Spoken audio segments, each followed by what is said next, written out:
Just scrolling because I recently actually subscribed to Arrowhead Pride's page, and I'm like, wait a minute, because it was scheduled and everything. I'm like, that's us, we up there.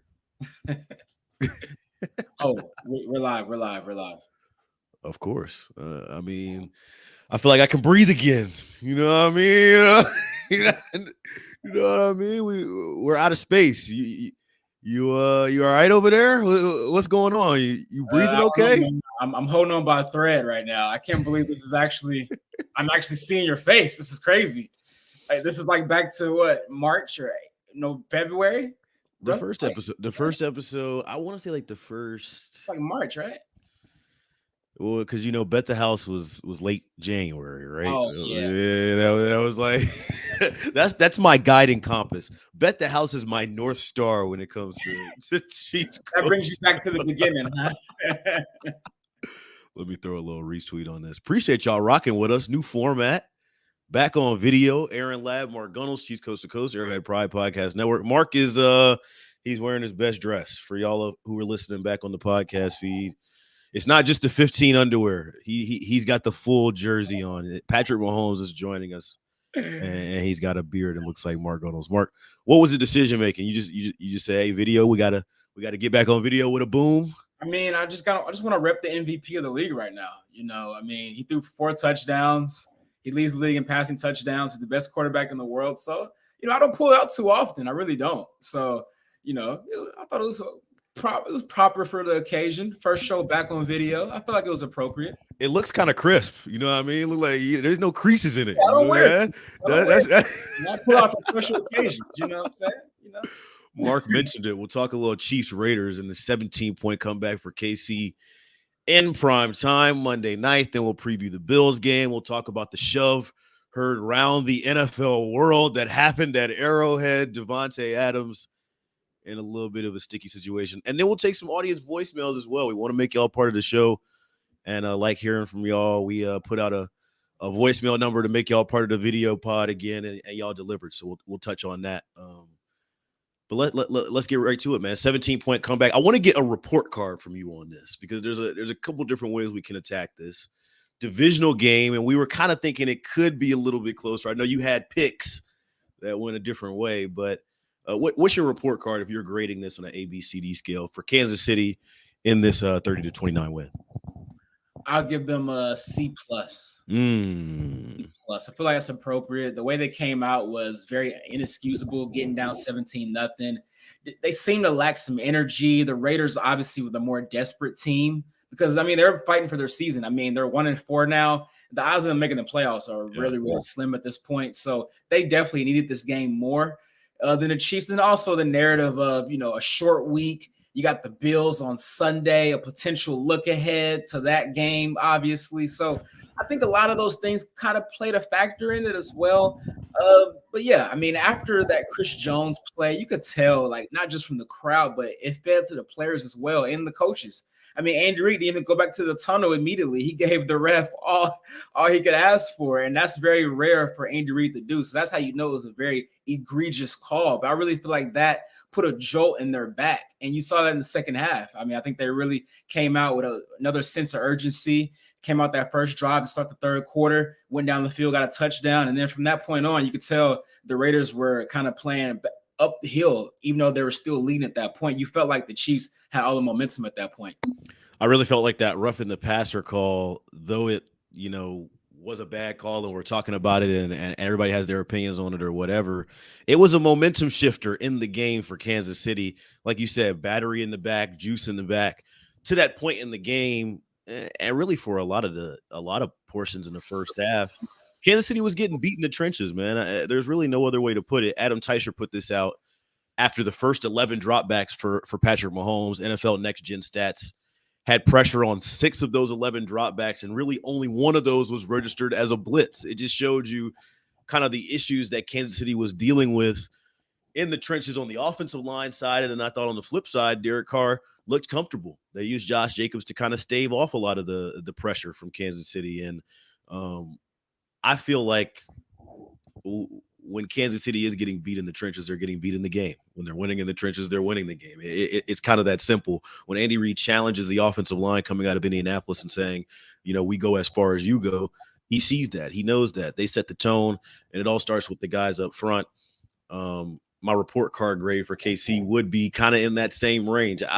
I'll go B- maybe because you got the win, and it's hard to get those in this league. I saw Juan Thornhill tweet that after the game. That you never apologize for winning games in this league. But when I saw Trey Smith was inactive coming in, we worry, and you think about Allegretti stepping in and Andrew Wiley kind of having the struggles that he did. I thought when Kansas City was getting beat in the game, it started with the trenches.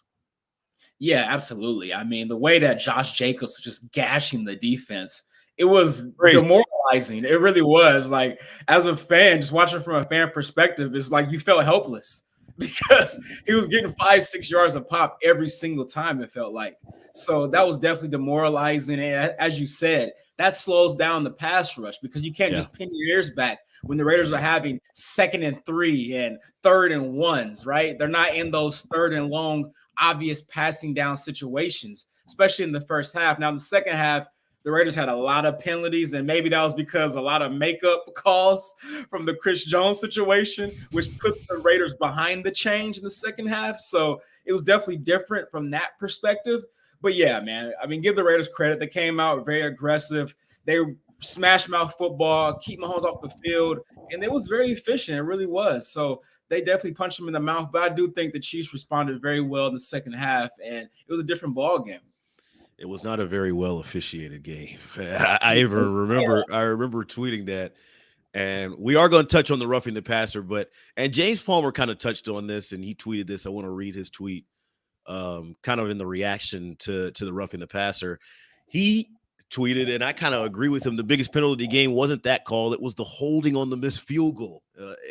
The Raiders are trailing 24-23. KC goes down and gets a touchdown on that, and he tweets, the last time any team in the NFL got a flag for defensive holding on a field goal came in 2015. 2015, also the same crew from Monday night, Carl Sheffer's crew. I makeup calls, the roughing the passer thing, it's broken, man, and it desperately needs fixing, and it's a shame that it happened in a high-leverage situation for Kansas City in a primetime game as well for the league, as far as Chris Jones stripping the ball and still getting called for the penalty. And to go back to that holding call on that field goal attempt, he missed the field goal. Missed it. He missed the field goal. So the game completely changes. And now you get a touchdown out of that. So that was definitely a big momentum swinger right there. Obviously, we're looking at the play right now, the Chris Jones. I mean, my gosh. And you know what's crazy? When you watched it live, I don't know if you could tell, I didn't know he stripped the ball out at the moment until I saw the replay. Well, he had it and threw it back to the ref, and Arrowhead was kind of sensing the momentum in that point in time. I was already fired up over this, and if y'all rock with us on Twitter, I tweeted about the Brady one ad nauseum. I felt like to have those two back to back, and look, Chris Jones, we talked to him post game in the locker room. He's like, help the refs, make it reviewable. I think that was almost admirable of him to not put the blame on them. This is a fast-paced game. These are high-speed athletes. These plays happen in a moment's notice. If you were standing from a certain position, like you said, you can't even see if the ball is out. Ultimately, I just think it needs to be fixed. Yeah, I just thought about it, man. You were affected by this twice. The Falcons and then the Chiefs. I mean, my gosh, are you okay? And then you went to the Braves game and they lost. I mean, you kind of had a crazy few days, bro. You all right? Everybody says I'm the bad luck charm, man. But my overall record is kind of like your overall record in the picks. Wow. I'm around 500. Just put that back on me all of a sudden. But that's what betting is. The goalpost, that is finest, man. That's what gambling is, man. Every professional gamblers will tell you, you're usually around 500, 55%, 65 is a really good year. That's the goal. I mean, that's the goal. I mean, maybe you'll get there at the end of the year. Yeah, I have no doubt. I have 2 winners today. We'll get to it later. Oh, Lord have mercy. Let's. But the roughing the passer thing. What is the fix? You know what I mean? What is? it sounds like, and I'm gonna go scroll. We switched to video, so I'm used to scrolling Twitter the whole show, but I'm gonna go scroll and find a different tweet about basically the league isn't making an immediate change to roughing the passer and how it's officiated. They basically considered it, I wouldn't say a coincidence that these things happened, but what's your take on it and a possible fix? I agree with Chris Jones. I think it should be reviewable. I mean, the fact that they went on to review pass interference is now, why not review this? Because it's not like this is going to be called very often. Like, it's probably going to be called not even once a game, right? Like, on average, it might be called like once every 2 or 3 games you play, right? So why not review it when it does get called? Because it's a very rare call. So I do think it should be reviewed. And when you see it in slow motion, you look at it a little bit differently because obviously the refs, everything's going so fast, and you might not be at the best angle to really see what's going on. Because I think if they were to review that one, it gets taken back. Because you can even see Chris Jones trying to brace himself a little bit, and then obviously with the ball out. So I really think that one would have been overturned. So yeah, I do think you should review it because it's a rare call. So it's not like it's going to slow the game down because this doesn't get called every game. The tweet and the report is from ESPN's Kevin Seifert. He says there's been no directive from the NFL to change the way roughing the passer is officiated. From everything I've gathered today and through the season, we've seen an unfortunate coincidence of one really bad call and one that was impactful and questionable. I think the one that he says was a really bad call was Brady because that was the game of the balance, game being decided in the balance fourth quarter, that kind of thing. And I think we're seeing this directive also because of the Tua situation. I don't think that we can just ignore that when we're having this conversation. We're talking about a quarterback, which already are looked at differently and officiated differently in the National Football League, being seen in a primetime game, having a massive brain injury, the fingers and everything, the concussion.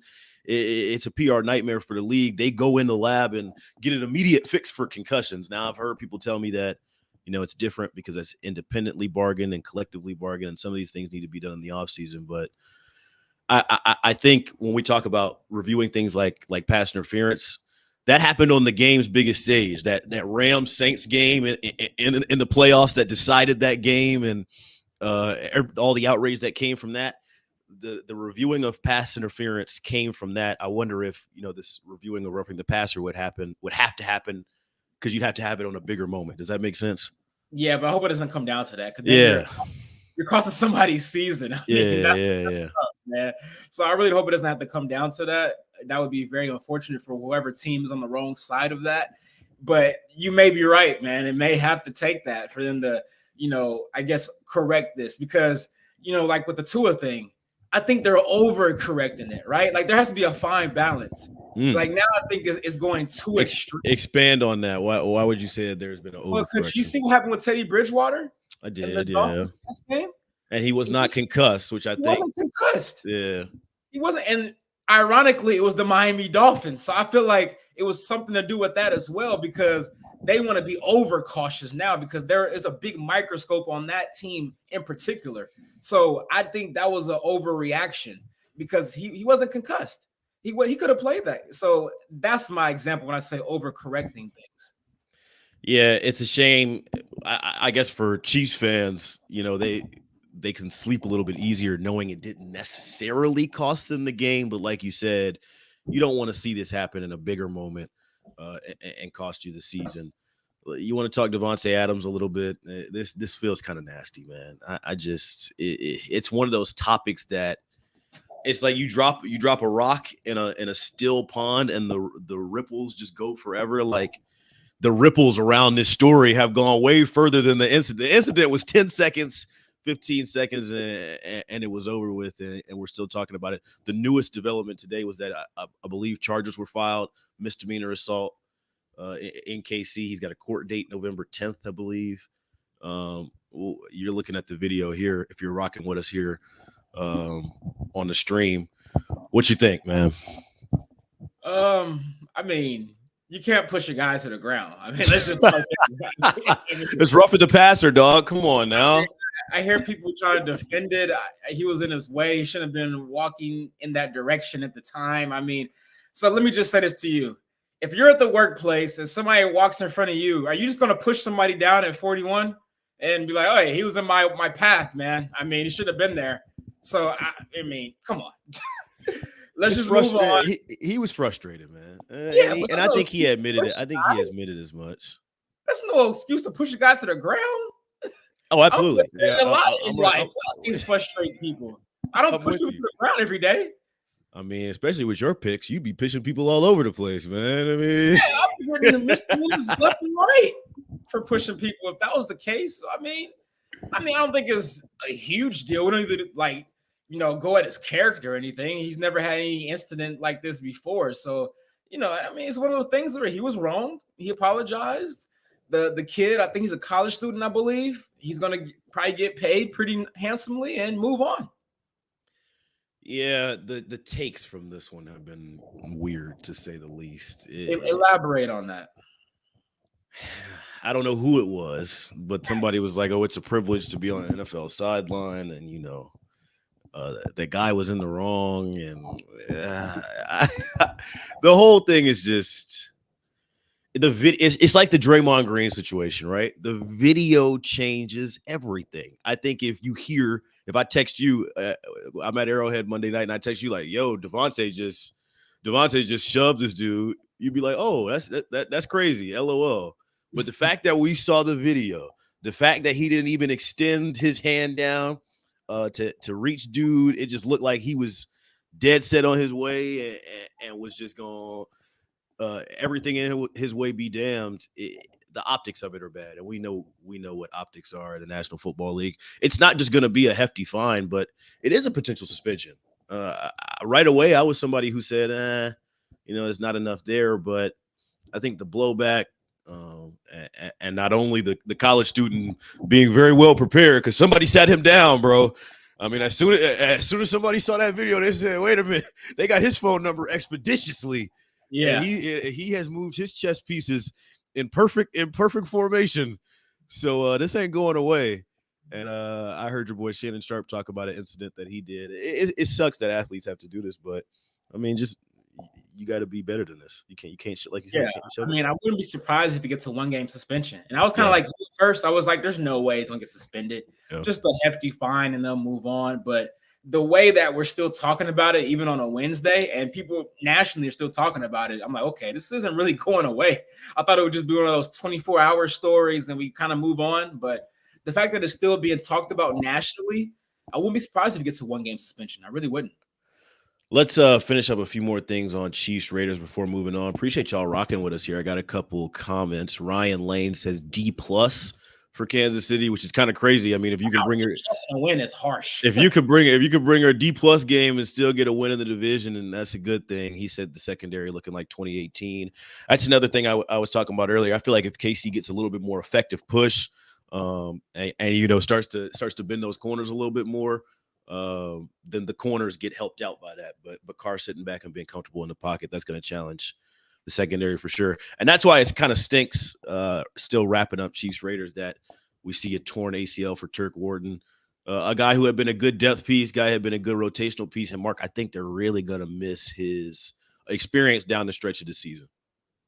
Yeah, that was tough. He was especially really good in the run. And you could tell, without him, it was a lot of open holes in the middle, to say the least. So I know they brought up Stallworth from the practice squad. I saw that, yeah. He's a solid veteran. Last year with the Colts, I think he had 3 sacks. He had 4 tackles for losses. And, he was a solid rotational guy. So I do think he could step in and be solid for him. But obviously, you hate to see Turk go down because he was really starting to, I feel like, turn that corner and be a real vital piece to that D-line. Would you go as far as to say that they probably need to make an additional move down the stretch, or are you waiting and seeing on that? I'm waiting and seeing on that. I think they still have enough there depth-wise. Even Danny Shelton, right? Is he still in the practice squad, I believe? I believe so. Serta might need to chime in with us on that and see about that. But, yeah, it's a thinner unit, especially considering Frank Clark didn't finish the game either with that illness. There were points in the game where you're like, who's next? Serta says that Shelton's on the practice squad. Yeah, that's what I thought. Yeah.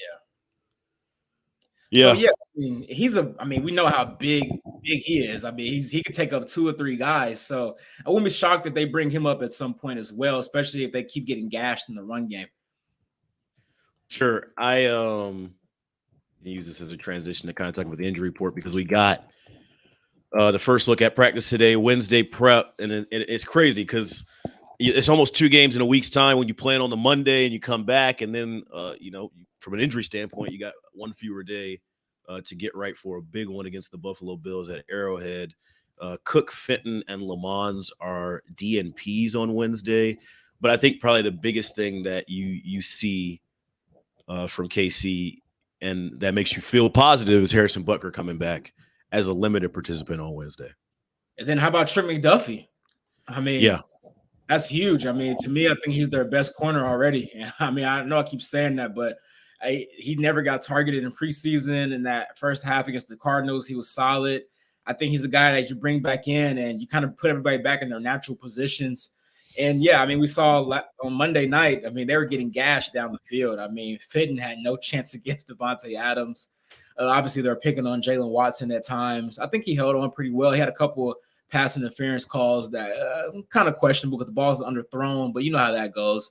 So, I mean, if you get McDuffie back, I think that's huge for this matchup. Obviously, I really wish they could have had Willie Gay for this game.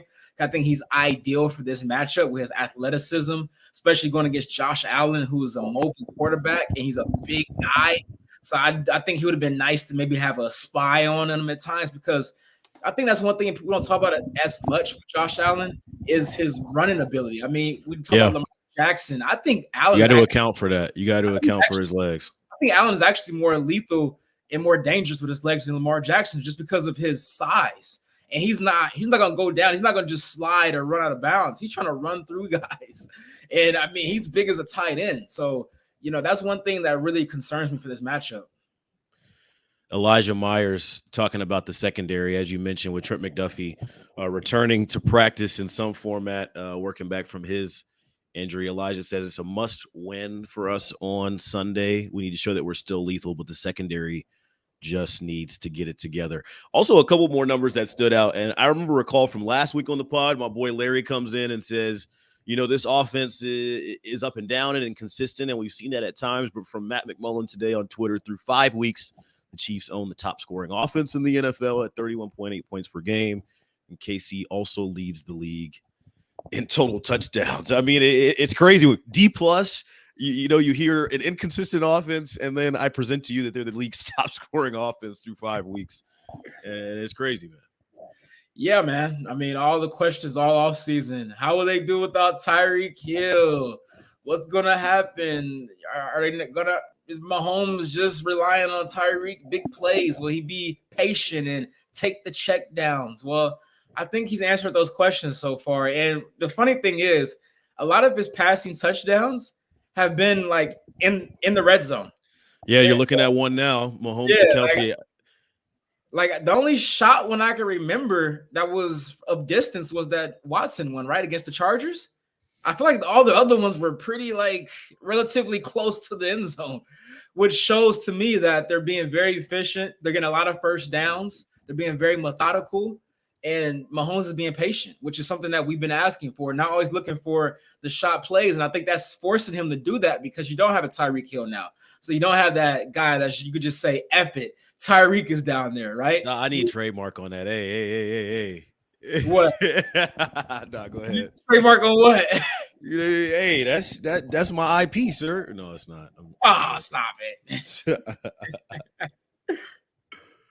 But yeah, man, I'm really impressed with the offense right now. I mean, if they can run the ball like they did against the Bucs, to me, that was a game that you kind of go back and always look at because heading to that game, all the talk was it's so hard to run on this Bucs D line, and then had 200 rushing yards.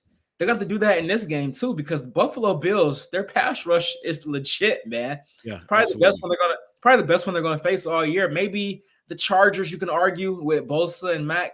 But it's right there. So the one way to slow down the pass rush is to run the ball efficiently because now they just can't pin their ears back.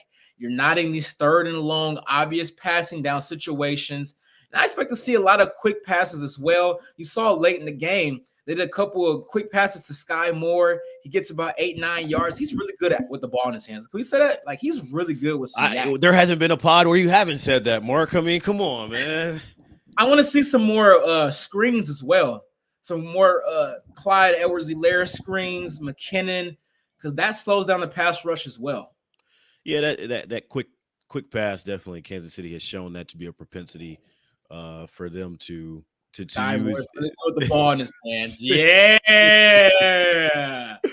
Oh my goodness. Mahomes against the Raiders, 8-1 in his career, 36 points per game, 26 touchdowns, 3 interceptions. Not too shabby. He was good, but also the unsung heroes. Matt McMullen also pointed that out. That Jerick McKinnon run 30 yards on 2nd and 17. McCole has a 28-yard catch on 3rd down, and Darius Harris gets a sack of Derek Carr. You don't make a 17-point comeback without contributions all over the field. And you mentioned Sky Moore getting more involved in the offense. I think we're seeing that. I remember coming on this pod after, I think, Indianapolis, where he only had 2 offensive snaps. And we're telling everybody, RELAX, it'll be okay. I ain't gonna lie. I was starting to get a little antsy, though. I'm not gonna lie to you, man. 2 snaps is ridiculous. I mean, we need a fine line there. He's a rookie. It's gonna take some time. Yeah, but 2 snaps in the game is crazy.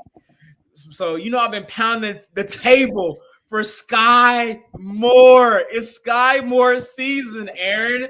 Get on the train. He's the best receiver on this team. He's the best route runner on this team. He has the best release on this team. He has the best hands on this team. I don't care if he's a rookie or not. Sky Moore. He's the best route runner on this team. You're saying that. You're saying that with your chest. Best route runner on this team right now, outside of Travis Kelce. No, I almost had you. I was talking about the receiving room. You know that, Aaron. Come on now. I'm talking about as far as the receivers go. I see you trying to be slick, man. You trying to get me. I'm just trying to get you on wax. Always trying to get you on wax. Chiefs, Raiders. And let's turn the page, man, because this is a big one. This is one that we've been previewing since the offseason. It's one that you've taken. 13-second week, baby. Yeah, you've been chattering on social media with those from upstate New York, and it's finally here. Chiefs, Bills, the cream of the crop in the AFC. Not only when you're talking about teams, but also quarterbacks. And to be honest with you, Buffalo has gotten better not only on paper, but it seems like in person too. Yeah, I mean they're loaded. They're loaded on both sides of the ball. There's no doubt about it. You get Von Miller. You got Gabe Davis as your number 2 now. We saw what he did last week against Pittsburgh. I mean, he did Minka Fitzpatrick dirty on that one play when he caught it with one hand and they were tuggling for the ball. He said, "This is mine, little boy." He little boy though. He little boy, one of the best safeties in football. So I mean, they're stacked, man. You got McKenzie. I like him a lot. He's kind of like their McCole Hardman, if you would. So yeah, they got a lot of speed. Their offensive line is good. Their defense is good on every level. I like their corners, even without Trey White, they're still holding it down back there. Obviously, you got Poyer. I'm not sure if he's going to play. It's questionable. They did lose Micah Hyde, I believe, for the full season. So that definitely hurts. But, I mean, they're stacked, man. They're deep. And there's one underrated thing about them, and we got to be honest. They're kind of in the same position as the Chiefs were the year they won the Super Bowl. That's a good call. That's a good shout. Yeah, when the Chiefs were chasing New England and Tom Brady couldn't get over that hump, they had that chip on their shoulder. That's kind of like the Bills, them chasing the Chiefs, losing to the Chiefs in the playoffs for 2 years, can't get over that hump. A lot of chatter about 13 seconds. So, I mean, they're a very, very motivated team. So it's going to be a very, very tough matchup, man. I mean, the Bills are favored in Arrowhead. That doesn't happen. So they're favorites for a reason. Yeah, you stole it right out of my script here. Adam Schefter tweets, for the first time in his career, Chiefs quarterback Patrick Mahomes is a home underdog. Mahomes had been favored in his first 41 home starts, including the playoffs, the longest streak to begin a career in the Super Bowl era. That just makes you smile from ear. Look at you. He can't even hide it.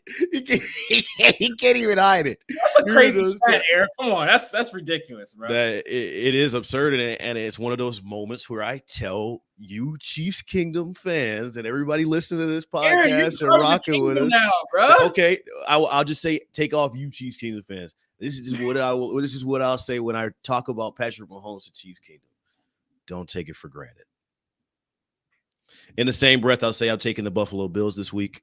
I think in the trenches, and we talked about this to open the pod, I think when Kansas City is winning the battle of the trenches, they're winning the game most often. And I don't think this is a game based off what I saw last time out where you can go down 17 points or you can start slow or you can get beat in the trenches consistently and still find a way to claw yourself into the game.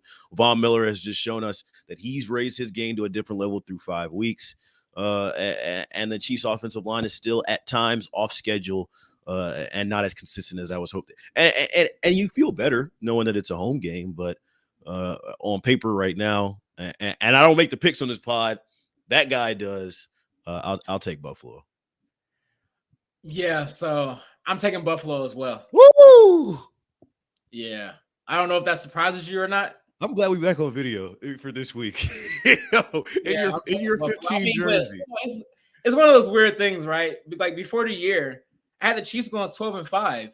But like once we do a week by week thing and I don't pick the Chiefs, people are like, "Oh, how do you pick against the Chiefs?" Yeah. Well, I didn't pick them to go 17-0 before the year. So why would I change now because we're in season? So this is a game I had marked as L before the year, and there's nothing I've seen that makes me want to change it. I mean, like you said, their D-line is vicious. They're actually one of the best teams. I think they are the best statistically actually against the run. And that's one thing the Chiefs are going to have to do to slow down that pass rush. So it's going to be probably hard sledding running the ball on this football team. And if that's the case, you're going to be in a lot of third and longs, obvious passing downs where Von Miller can pin his ears back. And they're probably going to put him on Orlando Brown. And we know that he struggles against speedy pass rushers. That's a matchup I'm not looking forward to watching. I'm going to be quite honest with you. So that's going to be tough. And then on the other side of the ball, the Chiefs pass rush isn't getting home enough for me. They're not getting home enough. Quarterbacks are sitting back there very comfortably.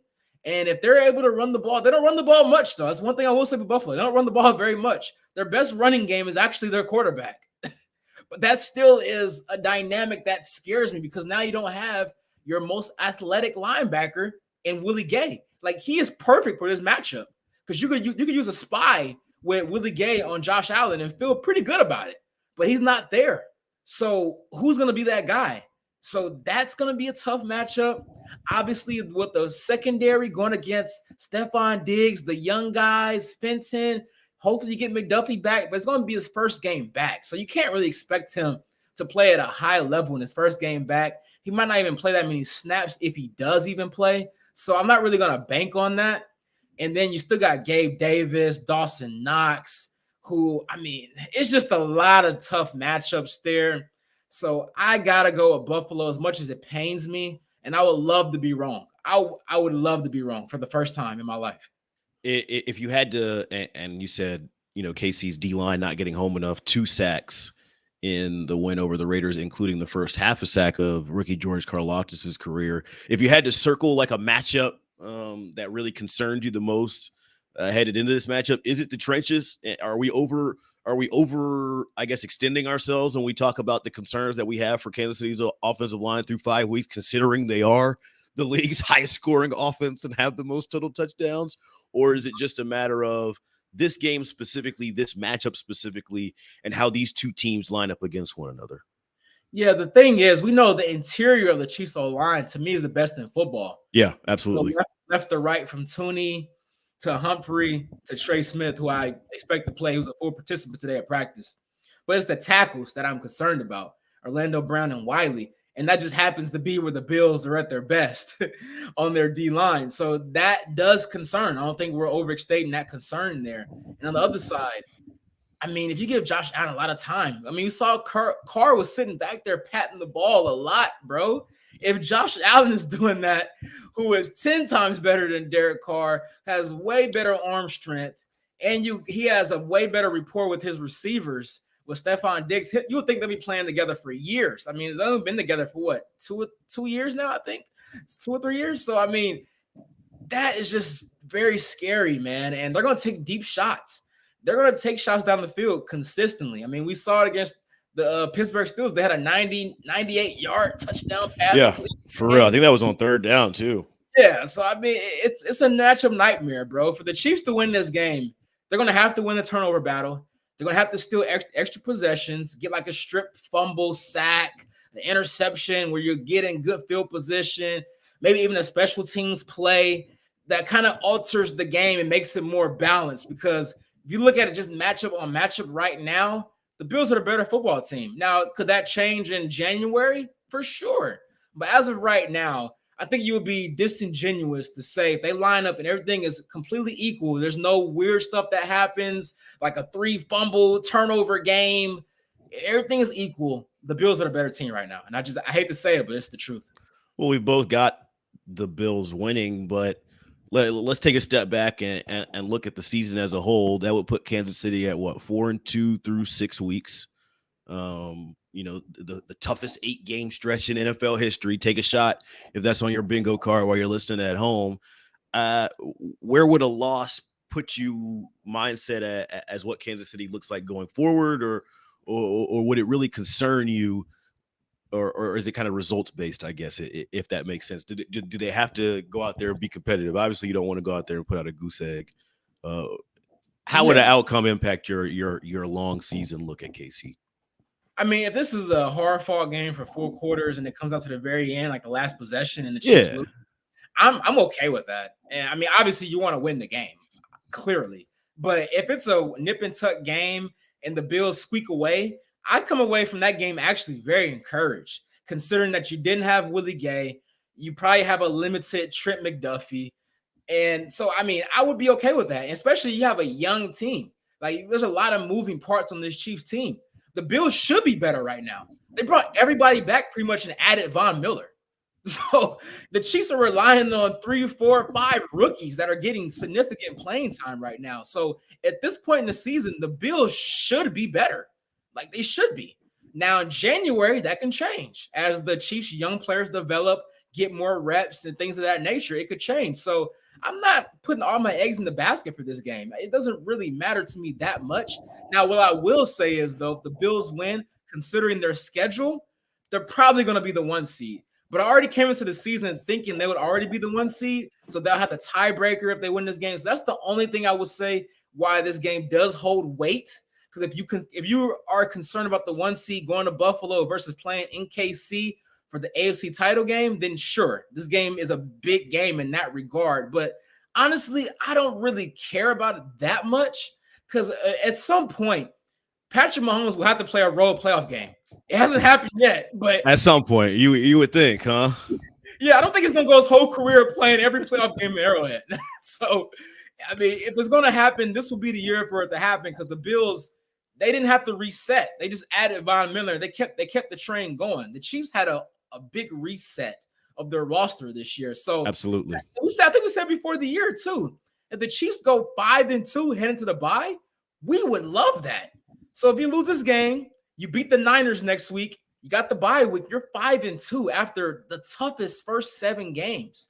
Because that 8th game is against Tennessee. I don't think Tennessee is as good as we thought they were before the year. So I'm not really counting that in the first 8 anymore. The first 7. Oh, you're just chopping them off. You're chopping them off the end of that. 3-2. Look at the teams that they've beaten. I mean, they're having. I don't believe in Tennessee. I kind of think that's a game Kansas City really wants, considering how they played against them last year. That was the worst game in the Mahomes era, like in the regular season. For sure. I think that KC and they want to win every game, as you mentioned. I think that's one. And then after the bye, you have not only Tennessee, you have Jacksonville back to back, both at home. So theoretically, if you're 5-2, you're probably going to be 7-2 after that. So I think they're in a great spot, even if they lose this game. In a great spot, even if they lose this game. Let's head down to Vegas, and then we'll take the audience voicemails. We'll also take some comments, questions. I see y'all rocking with us here on Facebook. Shelly and Richie King have the Chiefs at 13-3. So, I mean, they've already got 1 loss. Mark thinks they might have another. Speaking of losses, I mean, hey, like we said, we're waiting until halfway through the year to make full judgment. We're in Vegas with Mark. He went 1-2 last week. Can you mention my bad beat, though? Come on, let's be fair. And it was a very bad beat. So he took Chiefs 7.5. The direct quote was Chiefs win by 2 touchdowns. That did not hit. but you came back and recovered with the over total points, which was 51.5. That got knocked out of the water with the 30-29 final. The bad beat, team total, KC over 30.5. Kick the extra point.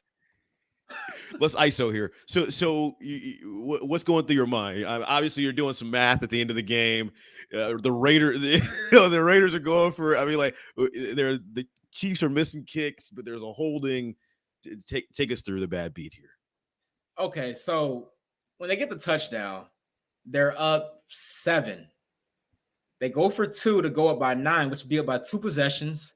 Or you kick the extra point, you go up by 8, which will force the Raiders to go for 2 to tie the game. And what's crazy is I don't think they went for 2 to go up 2 possessions. I think they went for 2 because they had no trust in their kicker. Do you agree with that? Because he did miss the extra point in that game. Well, no. Did it hit the upright and it still went in? Did he actually miss one in that game, or was that the upright one that actually went in? I know he missed the 30-yarder in that game. Yeah, it's been inconsistent. I don't remember. He missed a 59-yarder before halftime. Like, you just can't make this stuff up. So, but he's been very shaky. But I think if Butker's in the game, do you think Andy Reid goes for 2? I don't think he goes for 2 in that situation. I don't think he does. I really don't. I think he goes up 8, and you force the Raiders to go for 2 to tie the game. I don't think he goes for 2 in that situation if he trusts his kicker. I almost couldn't believe that the Raiders went for 2 at the end of the game. I'm a more aggressive guy, but I probably would have just took the points there. Let's see how aggressive Mark is this week at his picks. He says the player props aren't out yet, folks. Not even out yet. And Serta and I did our research. He agreed.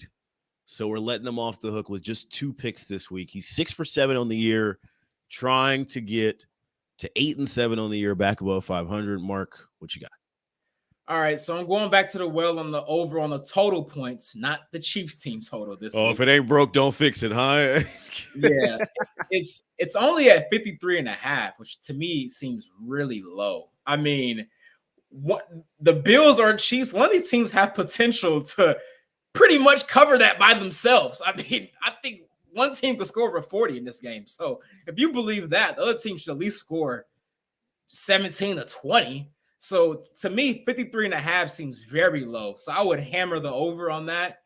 And I'm taking the Bills to cover the spread. I hate to say it. Right now, I got it at Bills -2.5. I think they win this game by at least a touchdown. So we've got over total points for the game and the Bills covering the spread. I mean, you love overs, man. Aggressive gambler, bro. Bro never takes the under on it. I mean, would you take the under on a Mahomes Allen game? Absolutely not. I'm kind of with you. 53.5. That's sneaky low. Maybe Vegas is thinking they see more of first half Kansas City than second half Kansas City. Want to get to this audience voicemail real quick before we get out of here? Do it, man. Serta, what you got? How's it going? This is Ryan Claus. I work for the Kansas City Chiefs, and this week I believe, without a doubt, the Kansas City Chiefs will walk away with a victory at Arrowhead. I just don't understand. People are always blown away with, oh, the Bills will always be the best team in all this. No, not at all. I'm sorry. We have 76,000 fans standing loud and proud for Chiefs Kingdom. There's no shot the Bills get anything done, baby. Let's go. Wow. The voice of the fan chiming in. Appreciate Ryan for leaving that on the voicemail. I want to drop that number one more time for y'all to be able to do it. We love making y'all part of the show. But Mark, what you think? He sounds like he's not swayed by anything the Bills have put on tape so far this year. I mean, I hope he's right. I hope he's right. I mean, I really do. This is one week where I wouldn't mind going 1-1 in my gambling picks. I had the Bills covering the spread, so obviously I got the win in the game. So I want to be wrong in that one. So yeah, I would take a 1-1 this week. I feel confident about the over, but yeah, I appreciate the call. Appreciate the confidence. Now, I will push back on this one with the 76,000 Chiefs fans. I think the Bills are going to travel pretty good, man. I mean, they did last year in that playoff game, didn't they, Aaron? I think it was a lot of Bills Mafia there. It was a lot of Raiders fans too. I mean, KC has turned into one of those destinations for opposing fans. Absolutely. It's the Garden. Oh, don't do that. It's Madison Square Garden, baby. It's crypto.com arena. It's Staples Center, baby. But instead, our celebrities are like, man. Our celebrities are like Ollie Gates and like Quentin Lucas, Jaleel White will be like, we don't have any real. It's not the Garden. Hey, come on. Alex Smith was there, baby. Alex Smith was working. He was stars, bro. He was working. I was gonna say RG3 was there. RG3 was working, dog. Aaron Ladd was there, baby. All the stars. You know, I can't wait till I get shoved at the next Chiefs game. I'm letting you know that now. I'm gonna start flopping. Like if I get close to a player, I'm gonna just Hey, if the Chiefs win, man, watch out for Josh Allen, man. He's gonna be really mad.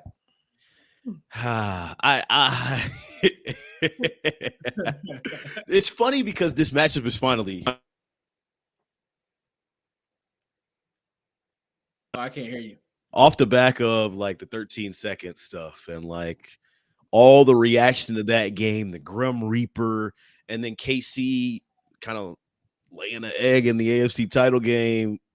It's funny that we're back here in this rematch in this spot, and these two teams seem to be once again the cream of the crop in their division, and it's just feeding the fodder. 76,000 fans are going to be loud. I mean, if you're a Chiefs fan and have been following them over the last couple of years, and you're saying who is our rival, Buffalo. I tweeted this. I want to get your thoughts on this. I want to know if you want to go yellow light Ladd or not. But I feel really strongly about this. Do you agree with me saying that Patrick Mahomes and Josh Allen is the new Tom Brady and Peyton Manning? There's only one ring between the two, which is but they're both still very young. Still both very young. Absolutely, still very young, and that's why I push back against one of your many salacious stir the pot Chiefs Kingdom tweets. And I just let you cook over there. But I mean, they're the cream of the crop. I mean, when you think about that next level, that Justin Herbert, that Josh Allen, Patrick Mahomes, I think we should have other conversations about who should be in there as well. But here's why I say it, though. Here's why I say it, though, because Tom Brady and Peyton Manning weren't in the same division, but they play each other every year because they always finish first in their division. So obviously, you know how the schedule works out. You're going to play the division winners or wherever you place in the division. Yeah. So Josh Allen and Patrick Mahomes will probably play each other damn near every single year. They've already played each other twice in the playoffs. I mean, it just seems like it's setting up to be that type of rivalry like the Colts and Patriots was over the years. Well, we're getting another chapter in that rivalry. I'm good. I'm feeling confident with what we put on tape today. Yeah, this is very, very solid. How you feel being back on camera? I mean, you're used to being on camera, so it's not really a big deal for you. So it's a smooth transition, I would say. Were you nervous? You were nervous ahead of the pod? Yeah, I was shaking in my boots, man. No, I had to give myself a motivational prep talk before the game, man. So I'm ready to go now. I'm good. Hey, appreciate y'all rocking with us. Leave a voicemail going forward if you want to leave one after the game, before the pod, after the pod. I'm about to get so slandered for picking the Bills. And we got it on video too. I hope Serta puts that on TikTok, man. Because you have a TikTok, you have a TikTok career that I have not forgotten about. Oh my God. Thank you guys, man. We're out, man.